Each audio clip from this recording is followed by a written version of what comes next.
الحمدلله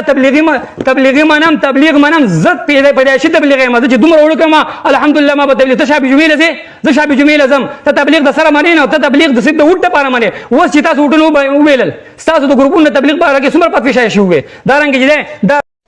زموږ پاکستان کې د تبلیغي جماعت والا د دین ډېر لوی دشمنان دي یقین وکړئ دوی ټول دین څلوېښت ورځې دی بس اول نه تر اخره پورې دومره غیر سنجیده خلک روان شوي دي دومره غیر سنجیده قسم دی که چې وګورې ته به چې دا څنګه خلک تبلیغي جماعت والا دجالي فرقه ده د دجال په مشن کار د دې قرآن سوي هلته ورته په څلوېښت ورځو کې خلاصې ور زده کړي مقصد د قرآن نه خلک لرې کول دا قرآن چې به دوی ته څومره خیرې کوي دا قرآن چې څومره تحریف دی کوي د دوی چې کوم ګستاخانه عقاید دي کله به زه تاسو ته وښیم د دې منبر دی انشاءالله په امت کې دومره خطرناک ګمراه کن عقاید د هېچا نشته دی وایي تاسو علما دیوبند خلاف یئ ځکه علما دیوبند تبلیغ مني هلکه د الله بنده تبلیغ ته په کومو سترګو ستا دا مشر څه دی دې ته وګوره کلمه حق دا ستا د مشر دا کتاب چې دی که نه دا مسلم محمد عیسی خان دا د شیخ سرفراز خان صاحب در سره څه مدرس و او د په دې چې دی په تبلیغیانو باندې داسې داسې فتوی لګولي دي که نه زما په تحفة الارشاد کې ته د کافر لفظ وخه په دې کې به کافر خیمه په دې کې وایي تبلیغیان چې دی وایي دا د قرآن د درس خلاف دي د جهاد دشمنان دي د مسلمانانو د زړه نه غیرت ویستو او دلته لیکلي کافر دي دلته برته غلط صبر وکړه که نه دلته یې لیکلي ستا دې مشر لیکلي قاري ابو محمد دیوبندي دا جمعیته بدعتي ده ویلي دي وایي مولانا الیاس د تبلیغیانو پیغمبر و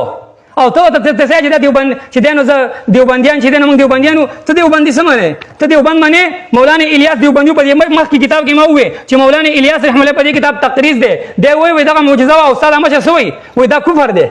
نو ته خو دیوبندیان ته خو تا کافر وې ته زما باندې څنګه وې زه الحمدلله تبلیغي منم تبلیغ منم زه پیدایشي تبلیغ یم زه چې دومره وړو کما الحمدلله ما به تبلیغ ته شابه جمعې لزې زه شابه جمعې لزم ته تبلیغ د سره منې نه ته تبلیغ د سید د وټ لپاره منې اوس چې تاسو وټنو وویلل ستاسو د ګروپونو تبلیغ باره کې څومره پاتې شای شوې دا رنګ چې دی دا مخکې دا چې دی بل کتاب دی موجود تبلیغی جماعت حق طریق سے انحراف کے راہوں پر دا چا شیخ القرآن والحدیث حضرت مولانا الطاب الرحمن صاحب دا د مولانا حسن جان سره چې شیخ حسن جان سره مدرس پاتې شوی هغه په علماء دیوبند باره کې دی نوم ته ګوره دا رنګ دی مخکې کتاب ته دی ګوره دلته دا کتابونه په دې کتاب کې لیکلي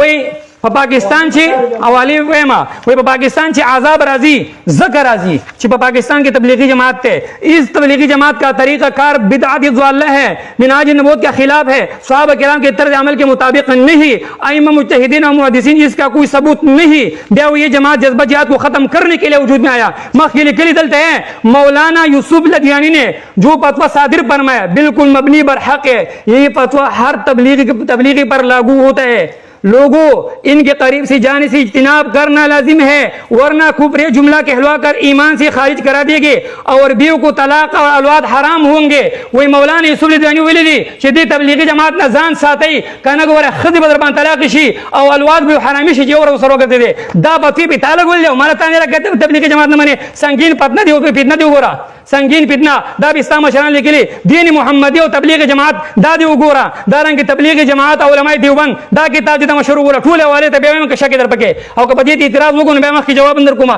تاسو علماء دیوبند باره کې دا فتوی لګولي مخکې زه تاسو دا خبره کوم